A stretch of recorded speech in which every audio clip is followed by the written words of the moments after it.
সর্বকালের সেরা তারকাদের একজন মাইকেল জ্যাকসন মাত্র ৫০ বছরের জীবদ্দশায় বিশ্বের সবচেয়ে জনপ্রিয় পপ গায়ক হয়ে ওঠেন তিনি। তার কাজের জন্য তাকে কিং অব পপ বলা হয়।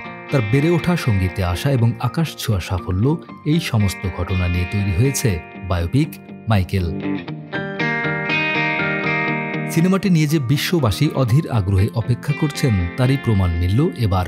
১ মিনিট ১২ সেকেন্ডের অফিসিয়াল টিজারেই ঝড় তুলল মাইকেল। ইউটিউব মুভিজ ট্রেন্ডিং চার্টে ১৩ নম্বরে অবস্থান করছে এই টিজার।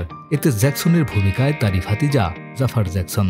জাফারের বডি ল্যাঙ্গুয়েজ, পোশাক ও স্টেপগুলো যেন মাইকেলেরই প্রতিচ্ছবি। দর্শকরা বলছেন রক্তও কথা বলে।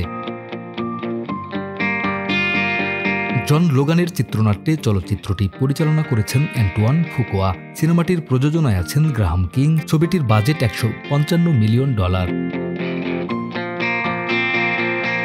মাইকেল ছবিতে উঠে আসবে মাইকেল জ্যাকসনের সঙ্গীত জীবনের উত্থান পতন, সাধারণ কিশোর হয়ে কিভাবে তিনি পপ সঙ্গীতকে বিশ্বমঞ্চে এক নতুন মাত্রা দিয়েছিলেন তার বিস্তারিত চিত্র।